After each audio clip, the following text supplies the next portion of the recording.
Hello बच्चों, नमस्कार। कैसे हो आप लोग? आपका स्वागत है पॉलिटी की और एक एनर्जेटिक वीडियो में। जैसा कि आपको पता है कि हम अपने मूल अधिकार फंडामेंटल राइट का डिटेल डिस्कशन कर रहे हैं और हम आर्टिकल 19 पढ़ रहे हैं। कल हमने इससे पिछली वीडियो में हमने क्या क्या पढ़ा था? हमने आर्टिकल 16 पढ़ा था, आर्टिकल 17 पढ़ा था, आर्टिकल 18 पढ़ा था और आर्टिकल 19 की शुरुआत कर दी थी और उस शुरुआत को भी हम आगे अब कंटिन्यू करेंगे। तो आज हम 2 मिनट में क्विक रिवीजन देखते हैं पिछली क्लास का, जो हमने पिछली क्लास में पढ़ा है। तो देखिए रिवीजन। आर्टिकल 16 क्या कहता है? ये केवल नागरिकों के लिए है। लोक नियोजन में अवसर की समता है, यानी कि सरकारी नौकरियों में ये अवसर की समानता की बात करता है। इस आर्टिकल में 6 खंड हैं, 6 क्लोज हैं। ठीक है। उसके बाद आर्टिकल 16 क्लोज 1 क्या कहता है कि सभी नागरिकों को लोक नियोजन यानी कि सरकारी नौकरी में अवसरों की समानता होगी, यानी कि इक्वलिटी ऑफ अपॉर्चुनिटी होगी और राज्य भेदभाव नहीं करेगा। कहां किस आधार पर भेदभाव नहीं करेगा? धर्म के आधार पर, मूल वंश के आधार पर, जाति, लिंग, जन्मस्थान, उद्भव और निवास के आधार पर। इन 7 आधारों पर भेदभाव नहीं करेगा। यह बात किसमें कही गई है? आर्टिकल 16 क्लोज 2 में।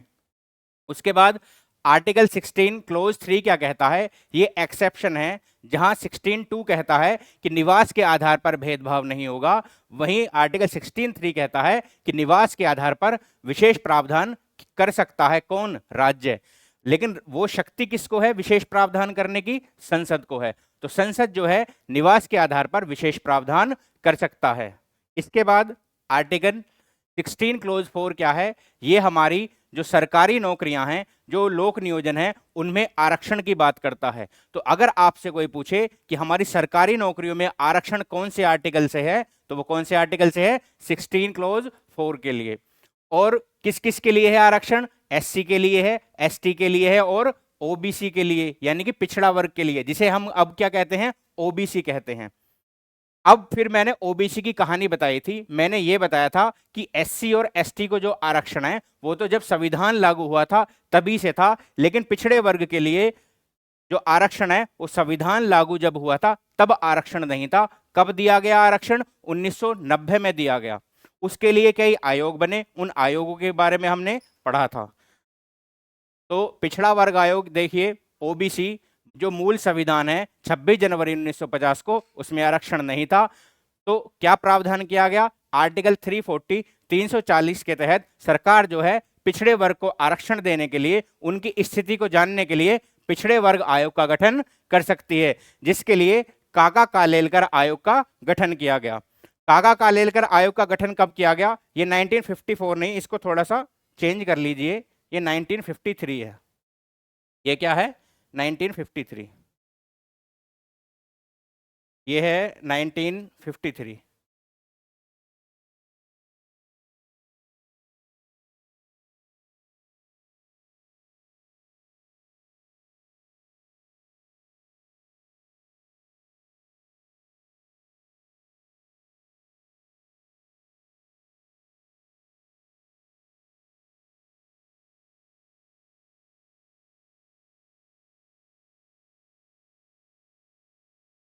इसको आप ऐसे ही काट के कर लीजिए 1953, क्योंकि ये इरेज नहीं हो रहा है, थोड़ा सा हैंग हो रहा है। तो इसको आप 1953 कर लीजिए। तो काका कालेलकर जो आयोग है इसका गठन 1953 में हुआ है।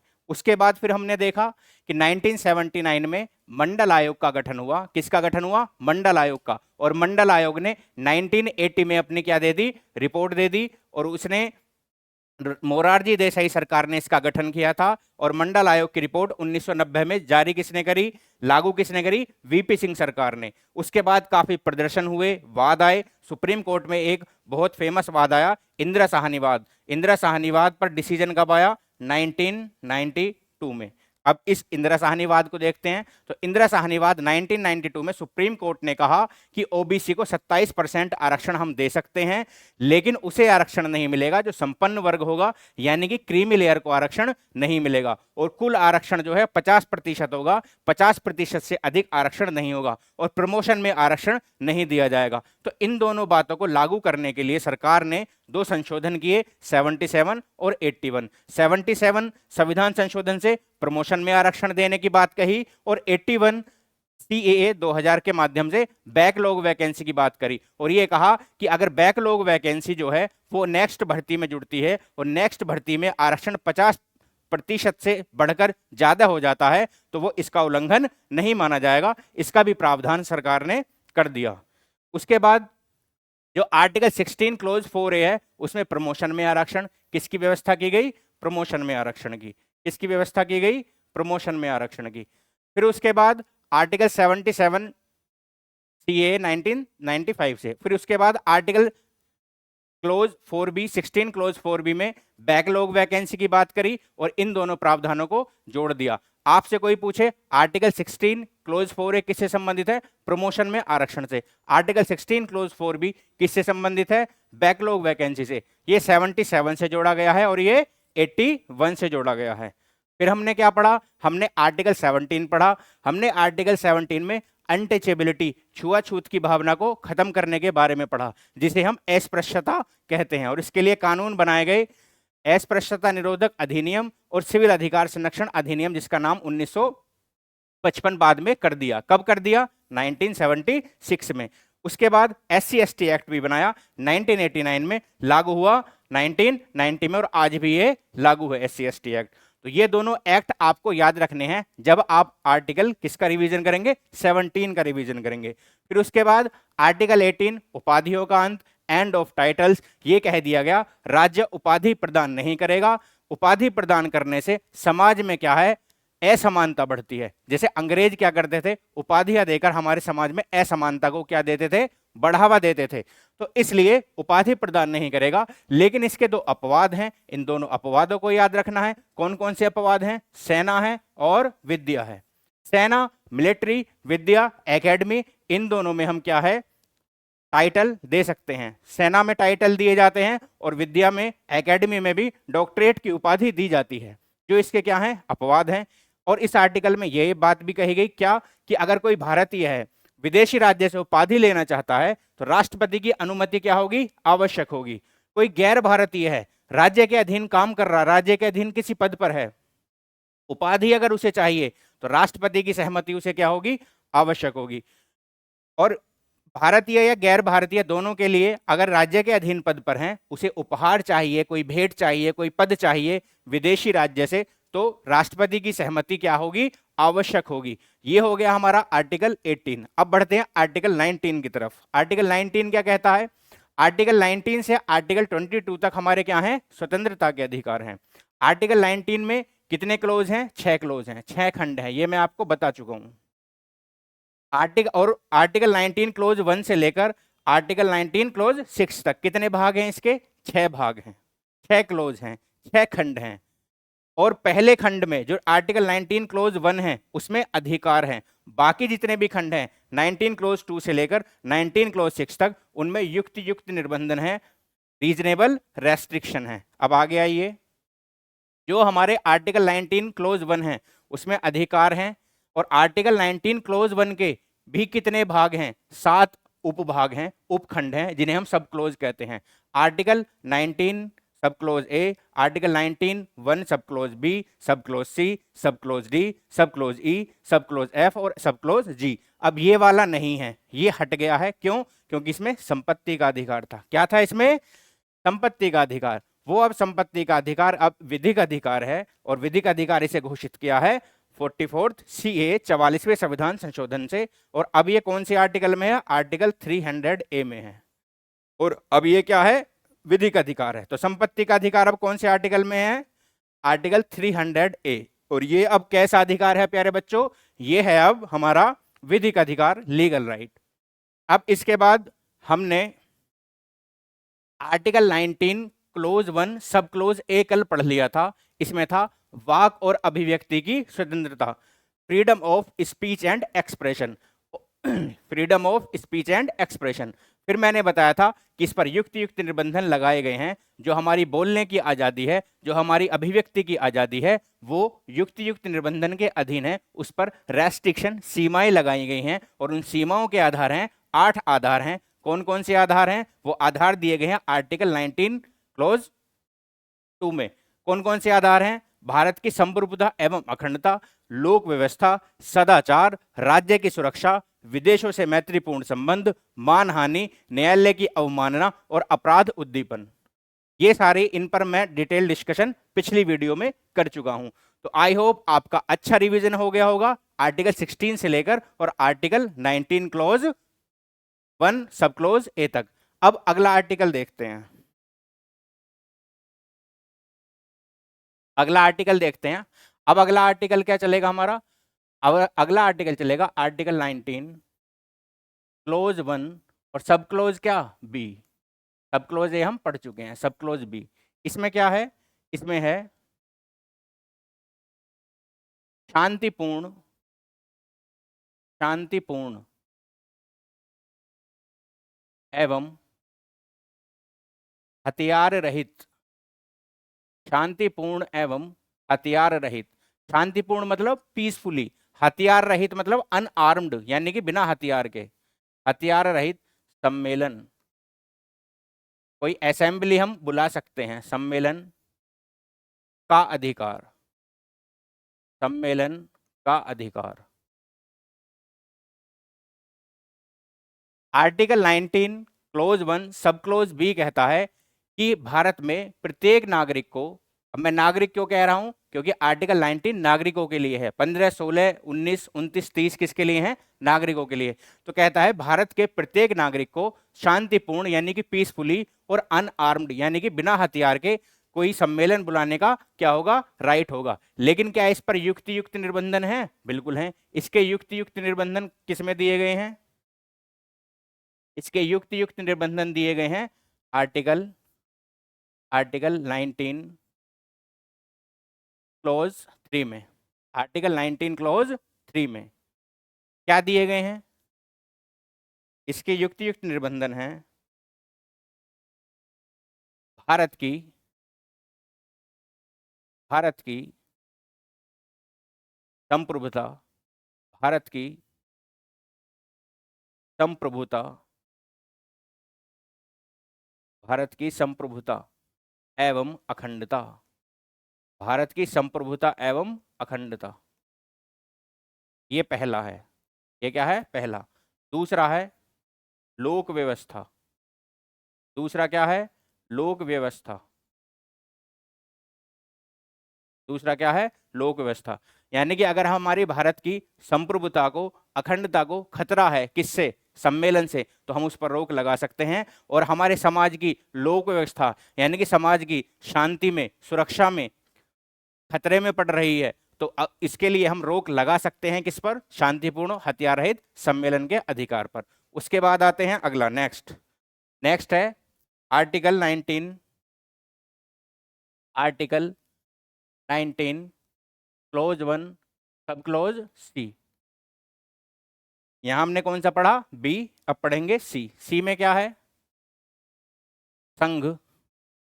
कोई भी हम पार्टी बना सकते हैं यानी कि संघ बना सकते हैं, यूनियन बना सकते हैं, संघ या कोई संगम यानी कि पार्टी वगैरह, संघ, संगम या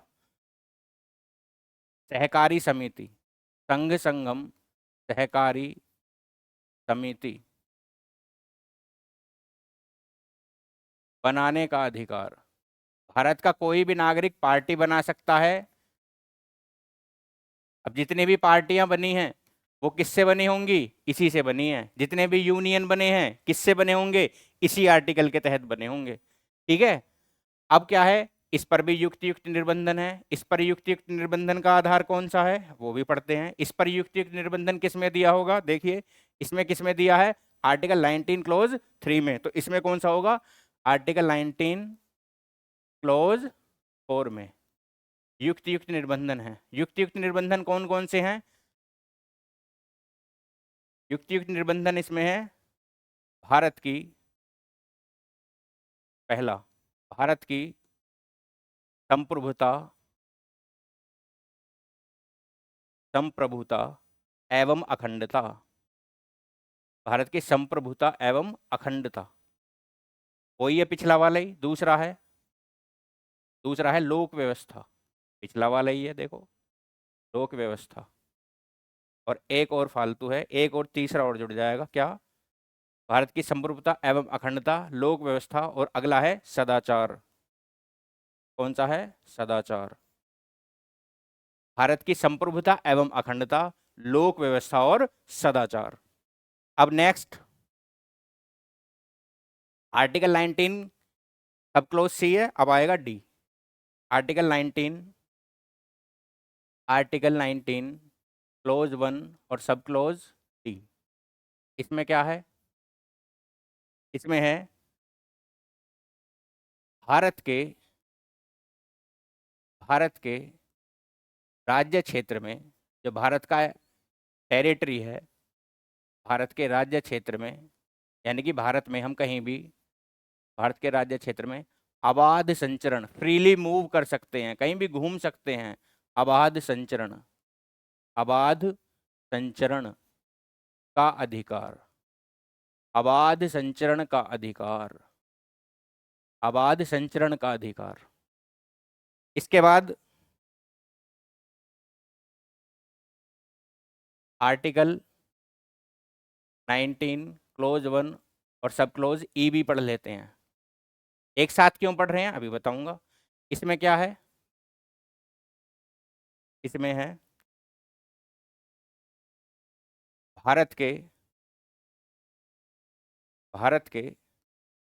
राज्य क्षेत्र में, भारत के राज्य क्षेत्र में, भारत के राज्य क्षेत्र में बसने एवं निवास करने का अधिकार, यानी कि रेसिडेंस और सेटल हो सकते हैं और रेसिडेंस निवास कर सकते हैं। बसने एवं निवास करने का अधिकार, निवास करने का अधिकार। आर्टिकल 19 सब क्लोज डी क्या कहता है? कि भारत के राज्य क्षेत्र में अबाध संचरण, कहीं भी हम फ्रीली मूव कर सकते हैं, घूम सकते हैं, कोई भी हमारे ऊपर रोक टोक नहीं है। उससे अगला सब क्लोज ई क्या कहता है? भारत के राज्य क्षेत्र में, भारत में हम कहीं भी जाकर बस सकते हैं और निवास कर सकते हैं, वहां रुक सकते हैं, इसका हमें अधिकार है। लेकिन क्या इन दोनों पर युक्त युक्त निबंधन है। और दोनों के युक्त युक्त निबंधन के आधार एक ही हैं, इसलिए हम इसे एक साथ पढ़ रहे हैं। अब इसके आधार कौन कौन से होंगे? देखिए, यहां पर 19.4 तक हो गया, तो यानी कि अब आएगा 19.5। इन दोनों के जो युक्त युक्त निबंधन के आधार हैं वो आर्टिकल 19 सब क्लोज 5 में होंगे, क्योंकि 4 तक कहाँ हो गए? यहां तक हो गए। अब आएंगे 5 में। 5 में कौन कौन से हैं? दो हैं। पहला है जनहित, पब्लिक इंटरेस्ट, जनहित, जनहित। और दूसरा है जनजातीय हित, ट्राइबल इंटरेस्ट, जनजातीय हित, जनहित और जनजातीय हित। अब ये जनहित और जनजातीय हित क्या है भाई?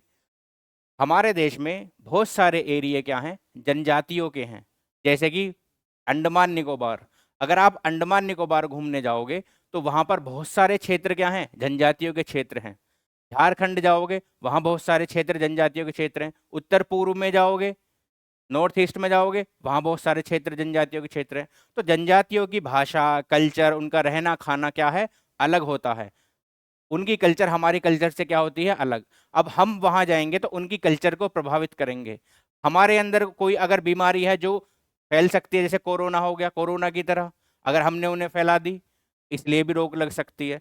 तो बहुत सारे आधार हो सकते हैं कि हमें जो जनजातीय हम लोग नहीं हैं, उन्हें जनजातीय क्षेत्रों में जाने से रोक दिया जाए। ठीक है, तो हम ये नहीं कहेंगे कि हमें तो आर्टिकल 19 क्लोज डी में और क्लोज ई में क्या है? अबाध संचरण का, बसने का और निवास करने का अधिकार है। अगर हमने उनके जंगलों में घर बना लिए, वहां निवास करने लगे, तो क्या वो जनजातियां सुरक्षित रह पाएंगी? बिल्कुल भी नहीं रह पाएंगी। अगर वहां पे हम रोज रोज घूमने जाने लगे, हमने वहां पिकनिक स्पॉट बना लिया, हम क्या करेंगे? सबसे पहले तो कचरा ही फैलाते हैं जाकर। जंगल को क्या बना देंगे? कूड़े का पहाड़। एग्जाम्पल देख लो दिल्ली, दिल्ली में आओ, बहुत बड़ा कूड़े का पहाड़ मिलेगा। लेकिन अगर आप किसी भी जनजातीय क्षेत्र में जाओगे, वहां पेड़ पौधे मिलेंगे, साफ सफाई मिलेगी। तो जनजातीय हित के लिए हमें वहां जाने से रोका जा सकता है, बसने से रोका जा सकता है। तो इसीलिए जनहित और जनजातीय हित में रोक लग सकती है। कौन कौन से अधिकारों पर? राज्य क्षेत्र में घूमने के, संचरण के अधिकार पर, फ्रीली मूव पर, और वहां सेटल होने के लिए और वहां पर निवास करने के अधिकार पर रोक लग सकती है। जनहित के लिए और जनजातीय हित के लिए वहां पर हम जा नहीं सकते। सरकार रोक लगा सकती है कि आप वहां नहीं जाएंगे, और उस रोक को हम कोर्ट में जाकर चुनौती नहीं देंगे कि हमारे मूल अधिकार क्या है, छिन रहे हैं। तो ई तक हो गया। एफ जो है, सब क्लोज ई तक हो गया। अब सब क्लोज एफ जो है वो संपत्ति का अधिकार था, वो हट चुका है। अब आते हैं जी की तरफ। किसकी तरफ? जी। सब क्लोज जी, आर्टिकल 19 क्लोज 1 और सब क्लोज जी, एफ हट चुका है। सब क्लोज जी, इसमें क्या है? इसमें है भारत का कोई भी नागरिक क्या कर सकता है?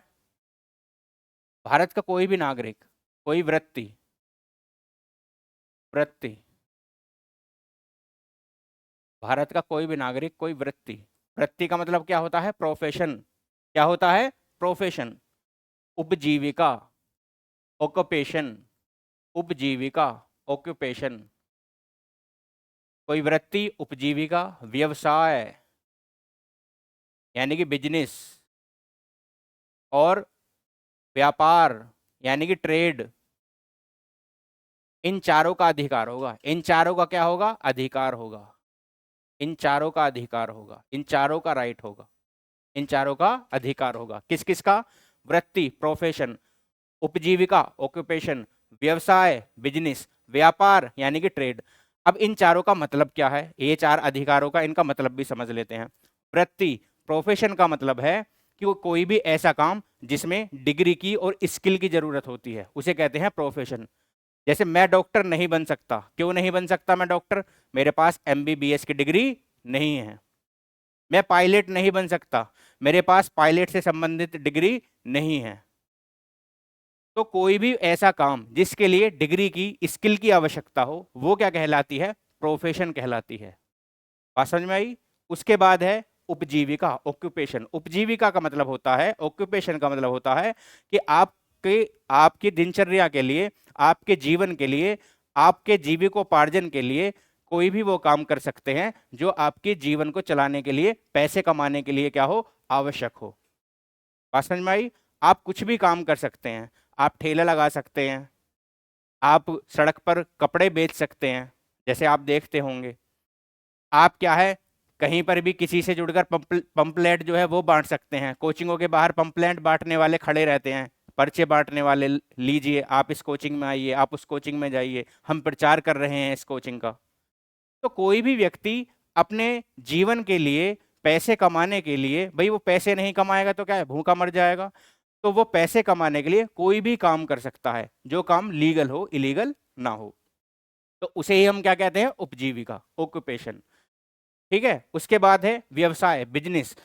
बिजनेस और व्यापार है ट्रेड। अब इन दोनों में अंतर क्या है? बिजनेस का मतलब होता है कि हम चीज की मैन्युफैक्चरिंग भी कर रहे हैं, कच्चा माल ले रहे हैं, फिर चीज को बना रहे हैं, फिर उसे बाहर ले जाकर क्या कर रहे हैं? बेच रहे हैं। यानी कि बनाने से लेकर बेचने तक सारी चीजें किस में आती हैं? बिजनेस में आती हैं।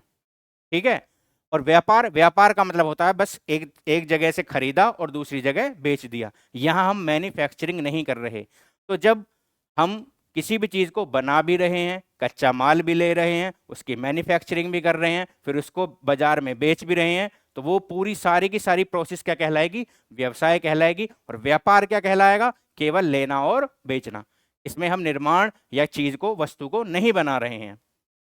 तो वृत्ति, प्रोफेशन हो गया, ऑक्यूपेशन आपको समझ में आ गया, बिजनेस समझ में आ गया, और ट्रेड यानी कि व्यापार भी आपको समझ में आ गया। तो इन चारों के जो अधिकार हैं वो किसमें है? आर्टिकल 19 क्लोज 1 सब क्लोज जी में। क्या इस पर युक्त युक्त निर्बंधन है? हाँ है, इस पर भी युक्त युक्त निर्बंधन। किसमें है? देखिए यहाँ पे युक्त युक्त निर्बंधन किसमें थे? 19(5) में, क्लोज 5 में, इसमें 6 में होंगे। तो इसके युक्त युक्त निर्बंधन किसमें है? Article 19 close 6। कौन कौन से हैं? दो हैं इसमें भी। कौन कौन से हैं? सबसे पहला है योग्यता और मेरिट का निर्धारण। योग्यता व मेरिट का निर्धारण। आप सभी एग्जाम देते हैं तो मेरिट लगती है नहीं लगती है? आप कहने लगे जी मेरिट क्यों लगा रहे हो, हम तो नहीं लगवा रहे मेरिट, हमें ऐसे ही लो, ऐसे ही हम तो नौकरी करेंगे। तो नहीं कर सकते, योग्यता होनी चाहिए आप में, और मेरिट का निर्धारण सरकार कर सकती है, तभी आपको रोजगार दे सकती है, इसका निर्धारण कर सकती है। दूसरा दूसरा है कुछ व्यापार। कुछ व्यापार ऐसे होते हैं जिन जिन पर राज्य का क्या होता है, एकाधिकार होता है, मोनोपोली होती है।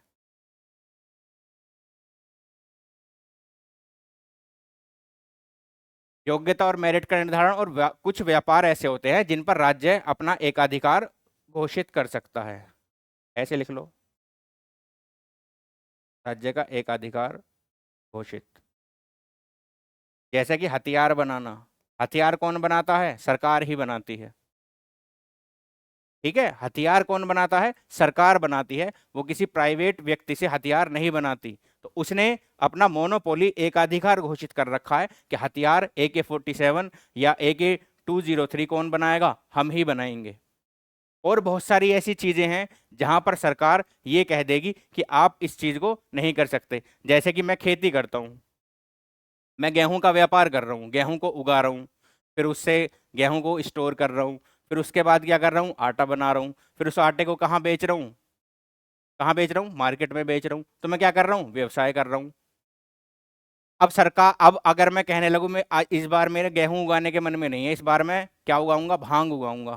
क्या उगाऊंगा, भांग, चरस, गांजा, इन चीजों का व्यापार करूंगा। क्या करूंगा, इनका व्यापार। एक से चरस लूंगा, दूसरे को चरस दूंगा, नशा फैलाऊंगा सभी में। क्या मैं ऐसा कर सकता हूं, नहीं कर सकता, क्योंकि सरकार मेरे पर रोक लगा सकती है। किसके लिए, सरकार ने उस व्यापार के लिए एकाधिकार घोषित किया हुआ है। भांग, चरस, गांजा, ये औषधि में प्रयोग होते हैं। किस में प्रयोग होते हैं, औषधि में प्रयोग होते हैं। तो उस औषधि के लिए इनका उत्पादन कौन करेगी, सरकार ही करेगी। ठीक है, तो जितनी भी नशीली चीजें हैं ये औषधि में, हमारी दवाइयों में काम आती हैं, तो दवाइयों के लिए इनका उत्पादन सरकार कर सकती है, सरकार एकाधिकार घोषित कर सकती है, और मेरे से मना कर सकती है कि आप इन नशीली उत्पादों का व्यापार या व्यवसाय किसी भी तरीके से नहीं कर सकते। तो इसीलिए वृत्ति, उपजीविका, व्यवसाय, व्यापार यानी कि प्रोफेशन, ऑक्यूपेशन, बिजनेस और ट्रेड पर जो राइट है वो भी सीमित है। सरकार योग्यता और मेरिट का निर्धारण कर सकती है, और व्यापार जो है उसके लिए राज्य का एकाधिकार घोषित कर सकती है कि इस चीज का व्यापार हम ही करेंगे, भारत के और लोग नहीं कर सकते। ठीक है, जैसे मैंने अभी दो एग्जाम्पल दिए, एक हथियार वाला और एक नशीले उत्पादों वाला। हथियार और नशीले उत्पाद किसके एकाधिकार में होते हैं, राज्य के एकाधिकार में होते हैं, और भारत के नागरिकों को उससे दूर रखा जाता है। तो ये हमारा आर्टिकल 19(1) तक कंप्लीट हो गया। ठीक है, अब देखिए, सबसे पहले हमने आर्टिकल 19(1)(a) पढ़ा था, वाक और अभिव्यक्ति की स्वतंत्रता। फिर हमने पढ़ा शांतिपूर्ण और हथियार रहित सम्मेलन। फिर हमने पढ़ा संघ संगम सहकारी समिति बनाने का अधिकार। फिर हमने पढ़ा भारत के राज्य क्षेत्र में अबाध संचरण का अधिकार। फिर हमने पढ़ा वृत्ति, उपजीविका, व्यापार, व्यवसाय करने का अधिकार, और सारे इनके रेस्ट्रिक्शन। अब आपको क्या करना है, आप जब भी इस आर्टिकल को पढ़ो, ये थोड़ा सा बड़ा है, तो सबसे पहले आप अधिकार याद करना सीक्वेंस से। क्लोज ए में, सब क्लोज ए में क्या है, बी में क्या है, सी में क्या है, डी में क्या है, ई में क्या है, एफ में क्या है, जी में क्या है। उसके बाद उनके रेस्ट्रिक्शन याद करना। सबसे पहले जो रेस्ट्रिक्शन है वो है 8। कितने हैं, 8, उनकी संख्या याद कर लेना। ठीक है, फिर उसके बाद है 2, कितने रेस्ट्रिक्शन है, 2। फिर उसके बाद है 3, फिर है 2, फिर 2। तो 8, 3, 8, 2, 3, 2, 2। कितने रेस्ट्रिक्शन है, सबसे पहले हैं 8, कितने हैं, 8, फिर हैं 3, फिर हैं 2, फिर 2, नहीं है 8, 2, 8, 2, 3, 2, 2, इस तरीके से हैं। सबसे पहले रेस्ट्रिक्शन की संख्या कितनी है, 8 है। फिर कितने हैं, 2 हैं, फिर हैं 3, फिर 2, फिर 2, इस तरीके से हैं। ठीक है, इस तरीके से आप इनके सीक्वेंस याद कर लेना। अब आते हैं आर्टिकल 20 की तरफ। आर्टिकल 20 इसकी तरफ आते हैं, आर्टिकल 20 की तरफ। आर्टिकल 20, आर्टिकल 20 क्या कहता है? आर्टिकल 20 कहता है, आर्टिकल 20 कहता है अपराधों के लिए, अपराधों के लिए, अपराधों के लिए दोष सिद्धि, अपराधों के लिए दोष सिद्धि के संबंध में, के संबंध में, के संबंध में संरक्षण। यानी कि अगर आपने कोई अपराध कर दिया और उस अपराध के बाद आप पर आरोप लगा कि वो अपराध आपने किया है और कोर्ट में उसका ट्रायल चला और ट्रायल चलने के बाद आप दोषी ठहरा दिए गए। क्या ठहरा दिए गए? दोषी। आपको सजा हो गई। अब जब आप दोषी ठहरा दिए गए तब आपको कौन से अधिकार होंगे? वो कौन से आर्टिकल में है? आर्टिकल 20 में। ये जो अधिकार हैं ये आरोप लगने के बाद नहीं है, दोष सिद्ध होने के बाद हैं। जब आप दोषी ठहरा दिए गए हैं, आरोप लगना और दोष सिद्ध होना दोनों अलग अलग हैं। आरोप लगने के बाद जब कोर्ट में ट्रायल चले और आप दोषी ठहरा दिए जाओ और आपको पनिशमेंट मिल जाए तब ये अधिकार मिलते हैं। कौन से? आर्टिकल 20 वाले। तो इसमें क्या है? अपराधों के लिए दोष सिद्धि, कन्विक्शन फॉर ऑफेंस। अपराध का मतलब ऑफेंस, दोष सिद्धि का मतलब कन्वेंस, कन्विक्शन। तो conviction for offence in respect of क्या? प्रिवेंशन। ठीक है, तो प्रिवेंशन में है, इसमें संरक्षण है। किसके लिए? अपराधों के लिए। दोष सिद्धि का मतलब कन्विक्शन। ठीक है, तो अपराध के लिए दोष सिद्धि के संबंध में संरक्षण में इसमें कितने अधिकार हैं? टोटल 3 अधिकार हैं। कितने अधिकार हैं? 3 अधिकार हैं, 3 राइट हैं, 3 अधिकार हैं। कौन कौन से हैं उन्हें देख लेते हैं। कौन कौन से अधिकार हैं? सबसे पहला है, सबसे पहला है भूतलक्षी, भूतलक्षी, भूतलक्षी दांडिक विधि, भूतलक्षी दांडिक विधि से संरक्षण, भूतलक्षी दांडिक विधि से संरक्षण, भूतलक्षी दांडिक विधि से संरक्षण। भूतलक्षी दांडिक, दांडिक विधि को इंग्लिश में कहते हैं एक्स पोस्ट फैक्टो लॉ। क्या कहते हैं? X post facto law. अब इसका मतलब क्या है? भूतलक्षी दांडिक विधि का मतलब है कि अगर आज मैं कोई काम कर रहा हूं, उसके लिए जो आज सजा है वो ही सजा मुझे मिलेगी। ऐसा नहीं है कि अगर मान लो कल उस सजा को बढ़ा दिया जाए तो वो बढ़ी हुई सजा मुझे मिलेगी।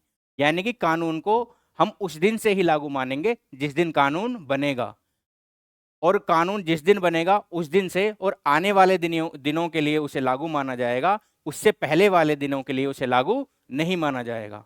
अगर 2024 में मैंने कोई क्राइम किया, उसके लिए 2 साल की सजा है, लेकिन अब 2026 में उसके लिए 4 साल की सजा हो गई। तो जब मैंने 2024 में एक क्राइम करा है तो 2 साल की सजा का प्रावधान है, तो मुझे 2 साल की ही सजा मिलेगी। ये नहीं है 2026 में उस सजा को बढ़ाकर 2 से 4 साल कर दिया तो मुझे 4 साल की सजा मिलेगी। ऐसा नहीं होगा। अगर ऐसा होता कि 2026 वाले सजा के प्रावधान 2024 में लागू हो रहे होते तो उसे कहते भूतलक्षी दांडिक विधि। यानी कि जो हमारे कानून होते हैं ये पीछे वाले समय से लागू नहीं होते, भूतकाल से लागू नहीं होते। ये जिस दिन लागू होते हैं उस दिन से आने वाले समय के लिए लागू होते हैं, पीछे वाले समय के लिए लागू नहीं होते। और ये आपराधिक मामलों में ही ये व्यवस्था पाई जाती है, क्रिमिनल केसेस में ये व्यवस्था पाई जाती है। आपराधिक मामला, आपने किसी को पीट दिया, आपने किसी को मार दिया, किसी को मर्डर कर दिया, लड़ाई झगड़े वाले केस जितने भी होते हैं ये क्रिमिनल केस होते हैं। तो जो क्रिमिनल केस में जो व्यवस्था होगी वो उस दिन जिस दिन कानून लागू हुआ है उस दिन के लिए और उससे आने वाले समय के लिए होगी, उससे पीछे वाला जो समय बीत गया है उसके लिए नहीं होगी व्यवस्था। ठीक है, तो उसे ही कहा जाता है भूतलक्षी दांडिक विधि से संरक्षण। दूसरा है दोहरे दंड से संरक्षण, दोहरे दंड से संरक्षण, दोहरे दंड से संरक्षण, दोहरे दंड से संरक्षण। दोहरे दंड से संरक्षण का मतलब है डबल पनिशमेंट से हमें संरक्षण है, हमें प्रोटेक्शन है। हमें एक काम के लिए केवल एक बार ही पनिशमेंट मिलेगा। ये नहीं है काम एक बार करा है और पनिशमेंट क्या है, 2-2 बार मिल रहा है, एक से ज़्यादा समय के लिए, एक से ज़्यादा बार के लिए मिल रहा है। तो दोहरे दंड यानी कि डबल पनिशमेंट से हमें क्या है, प्रोटेक्शन दी गई है। आर्टिकल 20 का तीसरा पार्ट क्या कहता है, ये कहता है अपने विरुद्ध गवाही देने से संरक्षण। अपने विरुद्ध गवाही, अपने विरुद्ध गवाही देने से संरक्षण, यानी कि हमें प्रोटेक्शन है कि हम अपने खिलाफ, हमें अपने खिलाफ गवाही देने के लिए पुलिस या कोई भी व्यक्ति हम पर प्रेशर नहीं डालेगा कि कबूल कर ये काम कि तूने ही किया है, कोर्ट के सामने बता ये काम तूने ही किया है। बेशक मैं पुलिस के सामने झूठ कह भी दूं कि पुलिस मेरी पिटाई ना करे, हाँ भाई मैंने ये काम किया है, लेकिन गवाही पुलिस के सामने नहीं मानी जाएगी, जज के सामने मानी जाती है। और बेशक मैं पुलिस में अपनी गवाही दे दूं, उसका कोई भी मतलब नहीं है। जज मेरे से पूछेगा कि आपने ये काम किया है या नहीं किया है, तो वहां भी मेरी मर्जी है मैं बताऊं या ना बताऊं। और जज जो है वो एविडेंस के, साक्ष्य के आधार पर, सबूत के आधार पर जजमेंट देते हैं और किसी आधार पर नहीं देते। अगर मैंने कबूल ना भी किया या कबूल कर भी लिया, उसके बाद भी सबूत जुटाए जाएंगे, साक्ष्य जुटाए जाएंगे, तब ही मुझे सजा होगी, वरना मुझे सजा नहीं होगी। ठीक है, तो कोर्ट में साक्ष्य सबूत की वैल्यू होती है और जो व्यक्ति जिसने क्राइम करा है उसकी गवाही की इतनी वैल्यू नहीं होती है।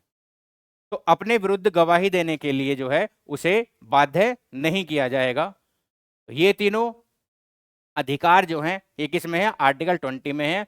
और ये अपराधों के लिए दोष सिद्धि के संबंध में जो संरक्षण है मुख्यतः किसके लिए हैं, क्रिमिनल केसेस के लिए हैं। ये ध्यान रखना है, क्रिमिनल केसेस के लिए, ठीक है, सिविल केसेस के लिए नहीं है, क्रिमिनल केसेस के लिए हैं। ठीक है, तो ये तीनों अधिकार हो गए, आर्टिकल 20 कंप्लीट हो गया। अब आते हैं आर्टिकल 21 की तरफ। इसकी तरफ आते हैं, आर्टिकल 21 की तरफ। आर्टिकल 21 बहुत इंपॉर्टेंट है, अच्छे से इसको समझेंगे। आर्टिकल 21, आर्टिकल 21 है, आर्टिकल 21 है प्राण एवं दैहिक स्वतंत्रता। प्राण एवं दैहिक, प्राण एवं दैहिक स्वतंत्रता, प्राण एवं दैहिक स्वतंत्रता यानी कि life and personal liberty, life and personal liberty, प्राण एवं दैहिक स्वतंत्रता, जिसे हम कह देते हैं जीवन जीने का अधिकार। दूसरे शब्दों में कहते हैं जीवन जीने का अधिकार, जीवन जीने का अधिकार। आपसे पूछे right to live a life, जीवन जीने का अधिकार कौन से आर्टिकल में है, आर्टिकल 21 में। आपसे पूछे प्राण और दैहिक स्वतंत्रता, यानी कि हमें अपने प्राणों की भी और दैहिक मतलब शरीर की भी क्या है, आजादी है, हमें जीवन जीने का अधिकार है। कौन सा है, आर्टिकल 21। अब देखिए ये जो हमारा आर्टिकल 21 है, इस आर्टिकल 21 में सुप्रीम कोर्ट ने क्या कहा है, सुप्रीम कोर्ट ने कहा है कि व्यक्ति को जीने का अधिकार तो है ही है, लेकिन उसको जीने का अधिकार है गरिमापूर्ण जीवन जीने का अधिकार, यानी कि गरिमापूर्ण जीवन जीने का अधिकार है।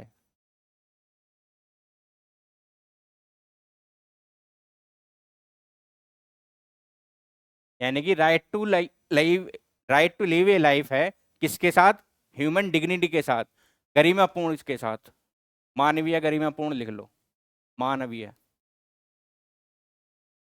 मानवीय गरिमापूर्ण जीवन जीने का अधिकार है। किसने कहा है, सुप्रीम कोर्ट ने। किसने कहा है ये बात किसने कही है, सुप्रीम कोर्ट ने कहा, सुप्रीम कोर्ट ने कहा। अब ये बात बहुत इंपॉर्टेंट है कि मानवीय गरिमापूर्ण जीवन जीने के लिए सुप्रीम कोर्ट ने आखिर कहा क्या है, कहा क्यों है। देखिए मानवीय गरिमापूर्ण जीवन जीने का मतलब है कि हमारी जो जीवन है वो तो हम जी ही रहे हैं, लेकिन क्या हमें वो बुनियादी चीजें मिल रही हैं जिससे हमारा जीवन एक अच्छा जीवन, एक परफेक्ट लाइफ बन सकती है। जैसे कि शिक्षा, क्या हमें जीवन जीने के साथ साथ शिक्षा मिल रही है, क्या हमें स्वास्थ्य की सुविधा मिल रही है, क्या हमें अच्छा पर्यावरण मिल रहा है, हमें अच्छी हवा मिल रही है, अच्छा पानी मिल रहा है, वो सब चीज़ें मिल रही हैं जिससे हम अपने जीवन को एक परफेक्ट लाइफ बना सकें, अपने जीवन को अच्छे से विकसित कर सकें। क्या वो सारी कंडीशन हमें मिल रही हैं? अगर वो कंडीशन मिल रही हैं तभी हमारा जो जीवन है वो गरिमापूर्ण जीवन चल रहा है। अगर वो कंडीशन हमें नहीं मिल रही, हमें स्वास्थ्य नहीं मिल रहा, हमें शिक्षा नहीं मिल रही, हमें रोजगार नहीं मिल रहा, वो सारे साधन नहीं मिल रहे जिससे हमारी लाइफ अच्छी लाइफ बन सके, बेहतर लाइफ बन सके, परफेक्ट लाइफ बन सके, अगर ऐसा नहीं है तो हमें मानवीय गरिमापूर्ण जीवन जीने का अधिकार नहीं मिल रहा है। ये किसने कहा? सुप्रीम कोर्ट ने कहा है। पहले हम क्या मानते थे कि हमें केवल प्राण और दैहिक स्वतंत्रता मिल गई तो आर्टिकल 21 मिल गया, यानी कि किसी ने हमें कैद नहीं कर रखा और हम जीवन जी रहे हैं, सांस ले रहे हैं, केवल सांस लेने से ही, हमें किसी ने मारा नहीं है तो हमारा आर्टिकल 21 हमें प्राप्त हो गया। लेकिन सुप्रीम कोर्ट ने कहा ना बच्चा ना, ऐसा नहीं है। कैसा है कि आप सांस तो ले रहे हो, आप आजाद भी हो, आप कहीं भी घूम फिर रहे हो, लेकिन उसके साथ साथ जीवन आपका आपके हाथ में है, उसके साथ साथ आपको क्या बुनियादी सुविधाएं मिल रही हैं या नहीं? शिक्षा, रोजगार, स्वास्थ्य, अच्छा पानी, अच्छी हवा और जितनी भी चीजें हैं जो आपको एक परफेक्ट लाइफ दे सकती हैं, अगर वो मिल रही हैं तभी आर्टिकल 21 माना जाएगा कि लोगों को प्राप्त है। अगर वो सारी चीजें नहीं मिल रही तो इसका मतलब आर्टिकल 21 का क्या है? उल्लंघन हो रहा है। जैसे कि आए दिन आप देखते होंगे क्या कि जैसे ही सर्दियां आती हैं दिल्ली में पोल्यूशन बढ़ जाता है, लोगों को स्वास्थ्य समस्याएं होने लगती हैं। तो जैसे ही पोल्यूशन बढ़ा यानी कि हमारे क्या है? आर्टिकल 21 क्या है? खतरे में आ गया। तो सुप्रीम कोर्ट सरकार को सलाह देता है कि क्या करो, निर्देश देता है कि इस पॉल्यूशन को क्या करो? कम करो। और सरकार जो है प्रावधान करती है, ग्रेप 1, ग्रेप 2, ग्रेप 3, ग्रेप 4, ये सारे रोक लगाती है और पोल्यूशन को कम करने की क्या करती है? कोशिश। क्योंकि अगर पोल्यूशन कम नहीं होगा तो व्यक्ति क्या है? वो जीवित नहीं रहेगा, और जीवित नहीं रहेगा तो शिक्षा, स्वास्थ्य, रोजगार, जितनी भी ये बेसिक सुविधाएं हैं उनका फिर क्या काम? तो इसलिए आर्टिकल 21 में प्राण और दैहिक स्वतंत्रता यानी कि जीवन जीने का अधिकार तो है, लेकिन जीवन जीने का अधिकार है कैसा? मानवीय गरिमापूर्ण जीवन जीने का अधिकार है। यानी कि मानवीय गरिमापूर्ण जीवन जीने में वो सारी सुविधाएं, वो सारे प्रावधान शामिल हैं जो हमारी लाइफ को परफेक्ट बना रहे हैं। इसका एग्जाम्पल मैंने दे दिया। तो जैसे ही आप मानवीय गरिमापूर्ण जीवन जीने का अधिकार आपको ध्यान आए तो आपको यह भी ध्यान रखना है कि मानवीय गरिमापूर्ण जीवन जीने का मतलब शिक्षा, रोजगार, स्वास्थ्य, अच्छा पर्यावरण और वो सारी सुविधा भी हमें मिलनी चाहिए जो हमारी परफेक्ट लाइफ के लिए, एक अच्छे जीवन के लिए आवश्यक है और हम अपने जीवन का अच्छे से विकास कर सके। तो ये हो गया आर्टिकल 21।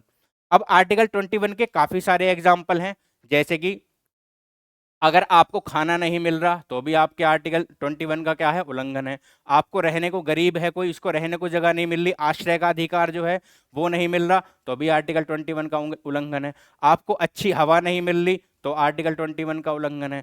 आप प्रदूषण में जी रहे हैं तो आप क्या है?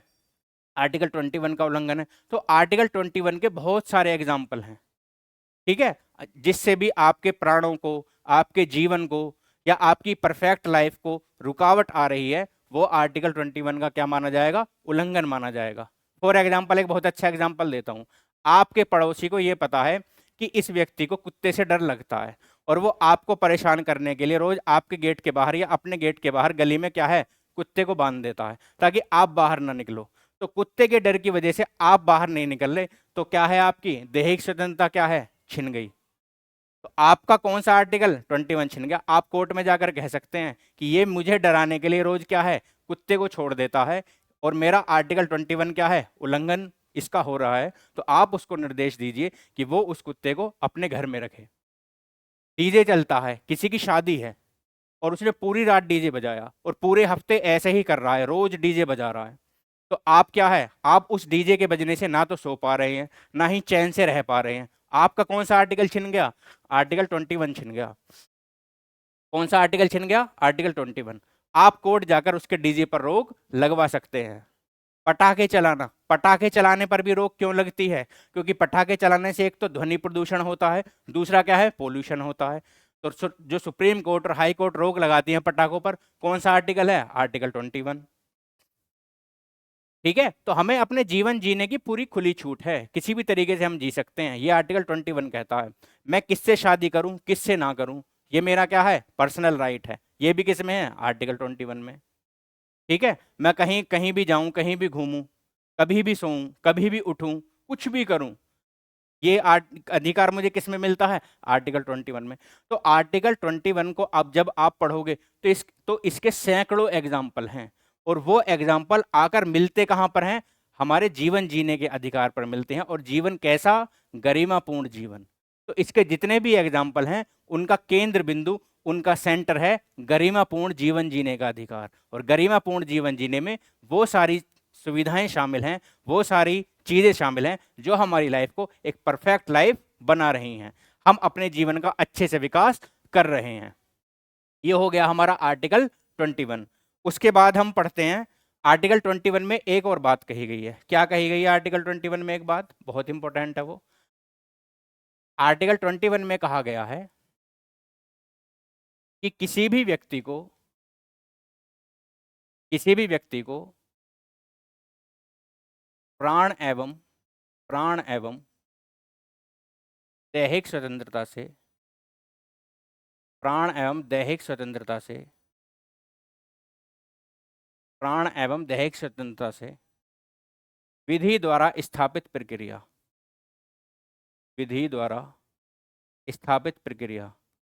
प्रोसीजर एस्टैब्लिश्ड बाय लॉ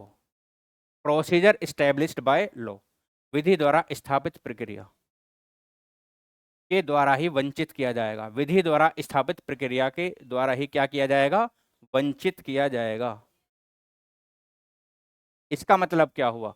इसका मतलब हुआ कि अगर सरकार जो है किसी व्यक्ति को, कार्यपालिका जो है, एग्जीक्यूटिव जो है, किसी व्यक्ति को आर्टिकल 21 के प्राण और दैहिक स्वतंत्रता से वंचित करना चाहती है, तो संसद को एक विधि बनानी होगी और उस विधि के द्वारा एक प्रोसेस बनानी होगी, एक उचित प्रक्रिया बनानी होगी। उस प्रोसेस के द्वारा ही हम किसी की भी व्यक्ति की प्राण और दैहिक स्वतंत्रता क्या है? छीन सकते हैं। अब ये जो विधि द्वारा स्थापित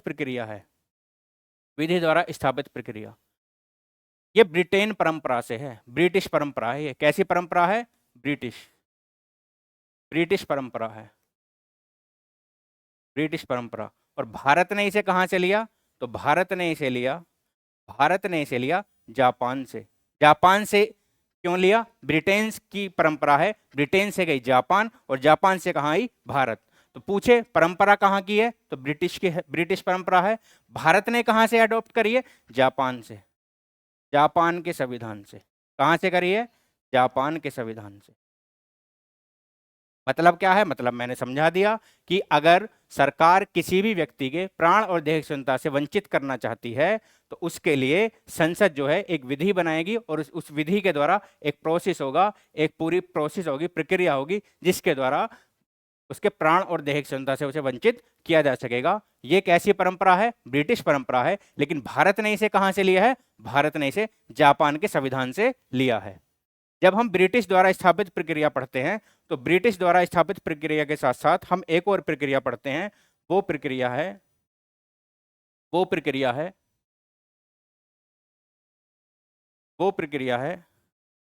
विधि की सम्यक प्रक्रिया। क्या है? विधि की सम्यक प्रक्रिया।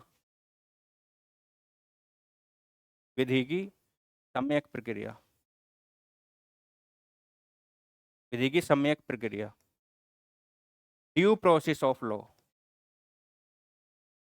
ऑफ लॉ विधि की सम्यक प्रक्रिया। अब इसको भी आप में कर लीजिए। ये कहां से है? ये है अमेरिका से। ये कहां से है? ये अमेरिका की है। ये कहां से है? ये अमेरिका की। अब भारत में कौन सी फॉलो होती हैं? भारत में ये तो संविधान में लिखी हुई है, ये संविधान में नहीं लिखी हुई। ठीक है। अब भारत में पहले ये फॉलो होती थी, आज भी ये संविधान में है, लेकिन अब हमारा जो सुप्रीम कोर्ट है वो फॉलो किसे कर रहा है? विधि की सम्यक प्रक्रिया को फॉलो कर रहा है। अब इन दोनों में अंतर क्या है? इन दोनों में अंतर ये है, मैंने अभी बताया था कि सरकार, संसद जो है क्या बनाएगी? विधि बनाएगी। तो जब विधि द्वारा स्थापित प्रक्रिया के तहत क्या है, संसद कोई भी विधि बनाएगी तो वहां सिर्फ ये देखा जाएगा कि कार्यपालिका उसे किस तरीके से लागू कर रही है, कार्यपालिका का उसे लागू करने का तरीका कैसा है। लेकिन इसमें यह देखा जाएगा कि कार्यपालिका उसे लागू तो कर ही रही है, किस तरीके से लागू कर रही है, वो उचित है या नहीं है। साथ में यह भी देखा जाएगा कि वो कानून जो है, विधायिका ने जो कानून बनाया है वो किस नीयत से बनाया है। कहने का मतलब हो गया, विधि द्वारा स्थापित प्रक्रिया केवल कार्यपालिका को नियंत्रित करेगी। किसको नियंत्रित करेगी? केवल कार्यपालिका को। और विधि की सम्यक प्रक्रिया कार्यपालिका और विधायिका दोनों को नियंत्रित करेगी। ये भी देखेगी कि विधायिका ने कानून किस नियत से बनाया है, क्या वो कानून सही है या नहीं है। साथ में यह भी देखेगी कि कार्यपालिका किस नियत से उसे लागू कर रही है, कार्यपालिका सही तरीके से उसे लागू कर रही है या नहीं। तो इसका मतलब केवल किससे है? कार्यपालिका से। इसका मतलब केवल किससे है? कार्यपालिका से। और इसका मतलब किससे है? कार्यपालिका और विधायिका दोनों से। कार्यपालिका प्लस विधायिका दोनों से। कार्यपालिका और विधायिका दोनों से। ये कहाँ की है? अमेरिका की। तो अब एक बात बताइए आप, विधि द्वारा स्थापित प्रक्रिया में केवल कार्यपालिका पर नियंत्रण है। कोर्ट सिर्फ ये देख सकती है कि कार्यपालिका काम ठीक कर रही है या नहीं।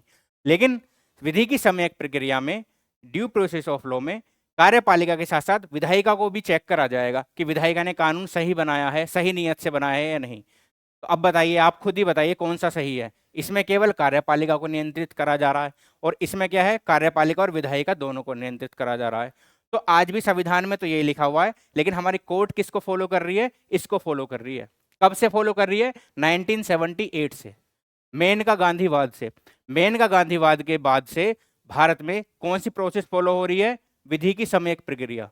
इस विधि की सम्यक प्रक्रिया में यह देखा जाता है कि कार्यपालिका और विधायिका दोनों पर कोर्ट ये देखती है कि सही काम कर रहे हैं या नहीं, कानून सही लागू हो रहा है या नहीं, और कानून बनाने की नीयत कैसी है, कानून बनाने का पर्पस कैसा है, उद्देश्य कैसा है, क्या कानून में कोई खामी तो नहीं है।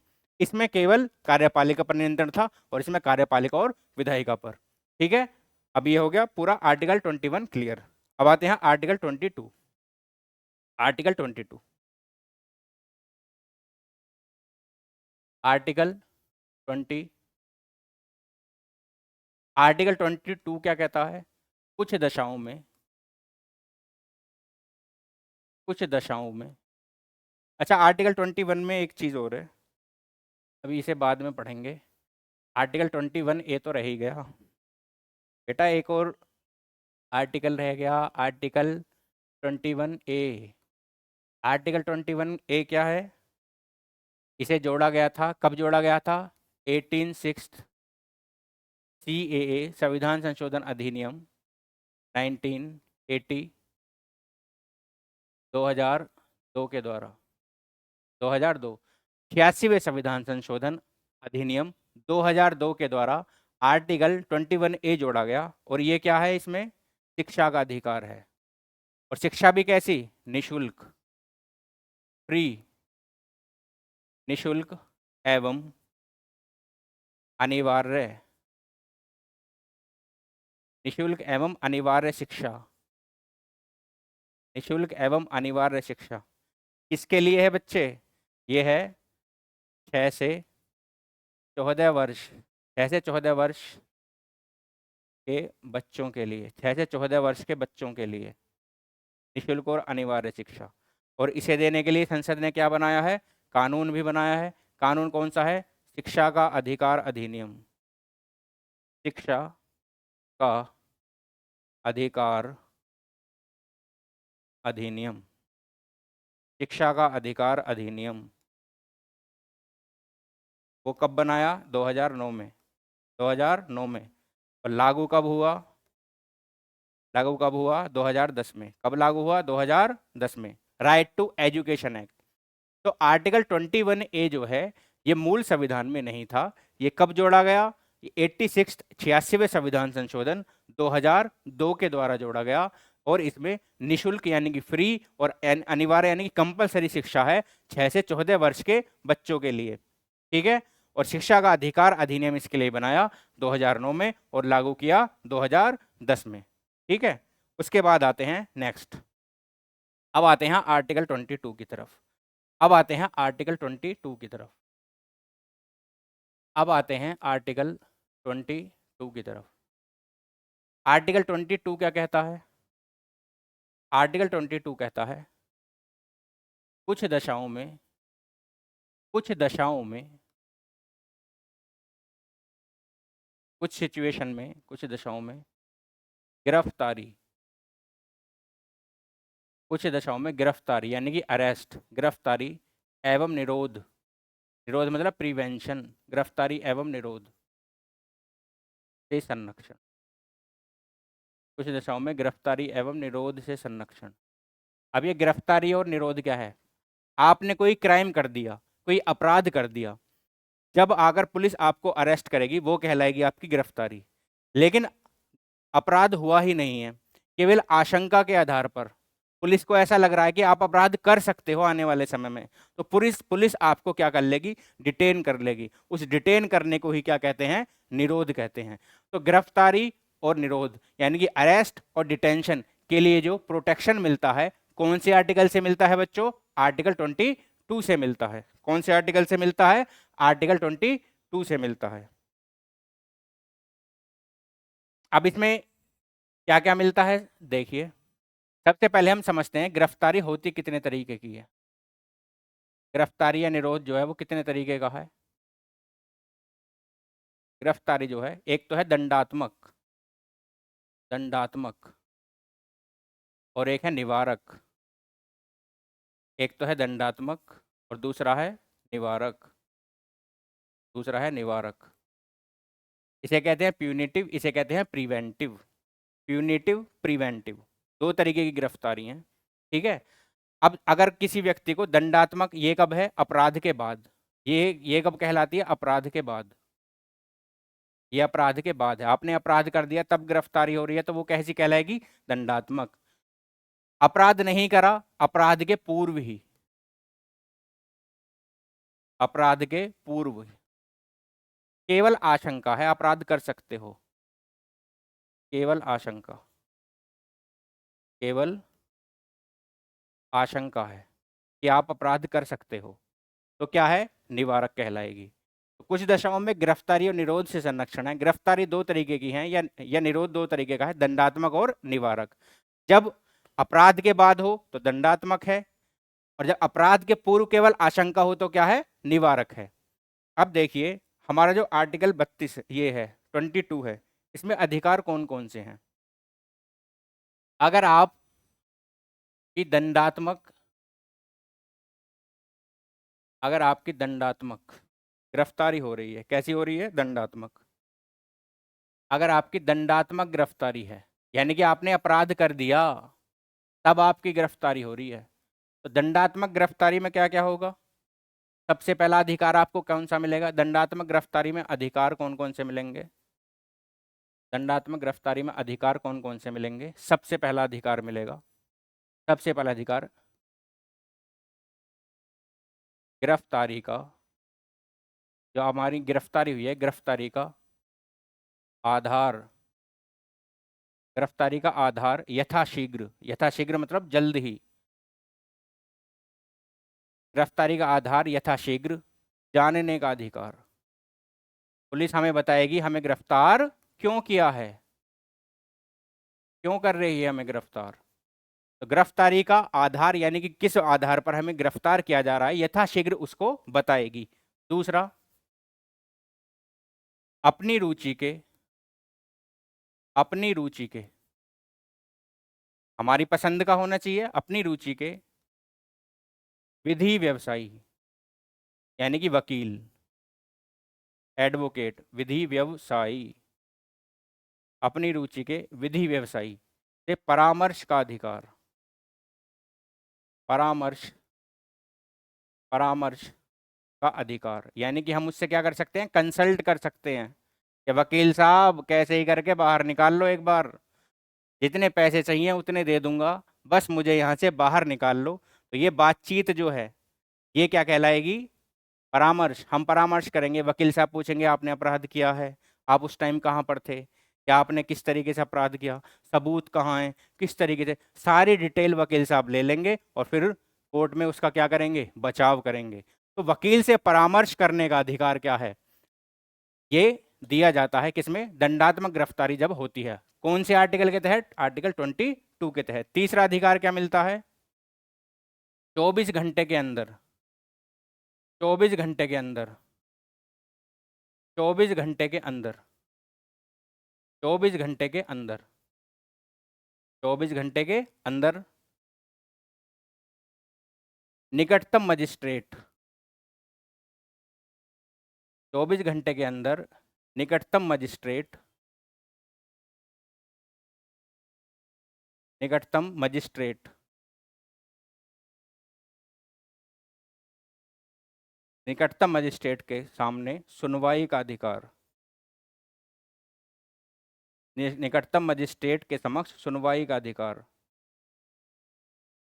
तो कितने हो गए? 3। सबसे पहला गिरफ्तारी का कारण जानेंगे, भी हमें गिरफ्तार क्यों किया है। दूसरा, गिरफ्तार कर लिया तो हमें अपने रुचि के विधि व्यवसायी वकील से परामर्श कंसल्ट करने का अधिकार होगा।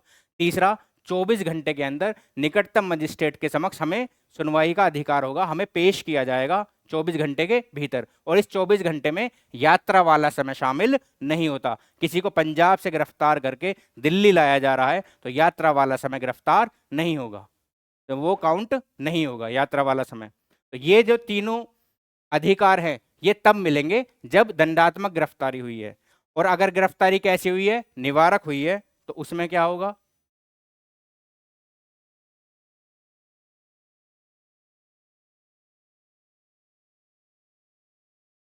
ऐसे लिख लो, ये तीनों अधिकार जो अभी बताए हैं, ये जो तीनों अधिकार हैं, ये तीनों राइट हैं, किस किस को प्राप्त नहीं होंगे? ये तीनों राइट किस किस को प्राप्त नहीं होंगे? कौन से तीनों? ये वाले तीनों राइट किस किस को प्राप्त नहीं होंगे? सबसे पहला, जो शत्रु देश का निवासी होगा, शत्रु देश का निवासी, शत्रु देश का जो निवासी होगा उसको ये राइट प्राप्त नहीं होंगे। गिरफ्तारी का आधार जानने का, जज के सामने पेश होने का, वकील से क्या करने का? वकील से बात करने का। दूसरा, शत्रु देश का निवासी, और फिर है निवारक निरोध, निवारक निरोध जो अभी बताया था, निवारक निरोध।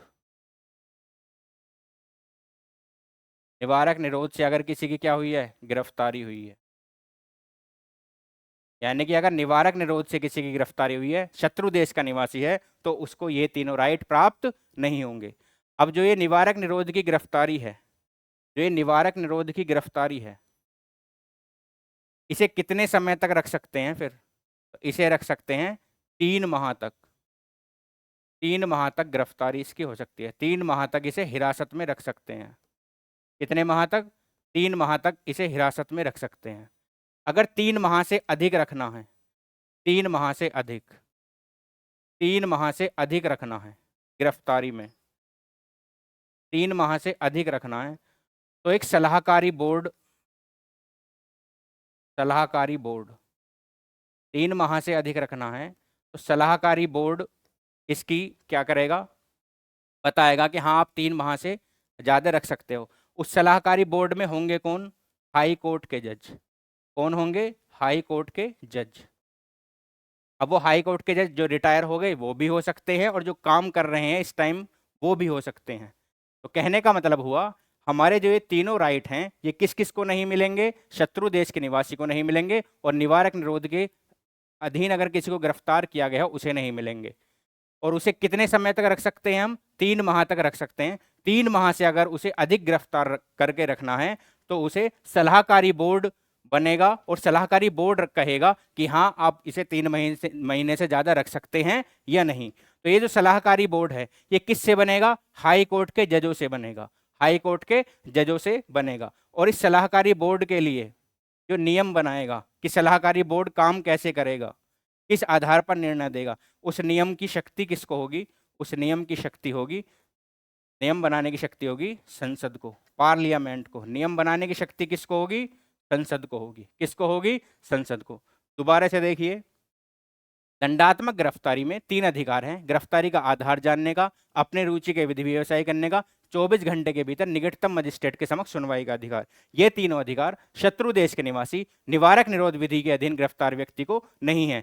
तो निवारक निरोध विधि के अधीन जो गिरफ्तार व्यक्ति है उसे मैक्सिमम कितने समय तक रख सकते हैं? 3 माह तक। 3 माह से ज्यादा रखना है तो सलाहकारी बोर्ड कहेगा, सलाहकारी बोर्ड जो है वो निर्णय लेगा 3 माह से ज्यादा रखना है या नहीं।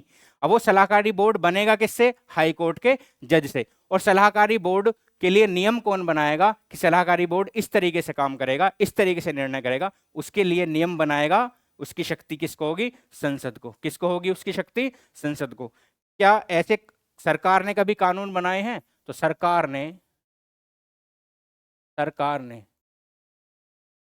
यानी कि संसद ने, सरकार का मतलब संसद हो गया, संसद ने जो है आर्टिकल 22 के लिए, आर्टिकल 22 के लिए किसके लिए, निवारक निरोध के लिए, निवारक निरोध के लिए कानून बनाए हैं, कानून बनाए हैं, हाँ बेटा बनाए हैं। कौन कौन से बनाए हैं? जैसे कि एनएसए कानून, नेशनल सिक्योरिटी एक्ट, राष्ट्रीय सुरक्षा कानून जिसे हम रासुका भी कहते हैं, देशद्रोह का मुकदमा भी कहते हैं, ये कब बनाया? 1980 में। और कौन सा बनाया? पोटा, प्रिवेंशन ऑफ टेररिज्म एक्ट, पोटा, ये किससे है? आतंकवाद से संबंधित। कब बनाया? 2002 में। एक कानून बनाया यूएपीए, यूएपीए जो 1967 से लागू है, और इसमें 2008 में 2019 में इन सब में क्या हुआ है? संशोधन हुआ है। अनलॉफुल एक्टिविटीज, गैर कानूनी गतिविधियां, प्रिवेंशन एक्ट, उसके लिए प्रिवेंशन एक्ट ये यूएपीए बना गया है। तो ये तीनों कानून, और भी काफी सारे कानून हैं जो आर्टिकल संसद ने यानी कि सरकार ने आर्टिकल 22 के तहत निवारक निरोध के लिए बनाए हैं, लेकिन वो अब लागू नहीं है। अब जो लागू है वो कौन कौन से हैं? मुख्यतः उनमें से कौन कौन से हैं? एनएसए, नेशनल सिक्योरिटी एक्ट 1980, पोटा 2002 और यूएपीए 1967। तो आपके आर्टिकल 22 यानी कि स्वतंत्रता के अधिकार अब खत्म हो चुके। अब नेक्स्ट वीडियो में हम पढ़ेंगे शोषण के विरुद्ध अधिकार, संस्कृति और शिक्षा संबंधी अधिकार, धार्मिक स्वतंत्रता के अधिकार, और इन्हीं सभी को करने के बाद हमारे फंडामेंटल राइट, मूल अधिकार क्या हो जाएंगे? फिनिश हो जाएंगे, खत्म हो जाएंगे। अगली क्लास में कोशिश करेंगे कि हम अपने फंडामेंटल राइट को खत्म कर दें। इस क्लास को सभी को शेयर करना, लाइक करना, कमेंट करना। धन्यवाद।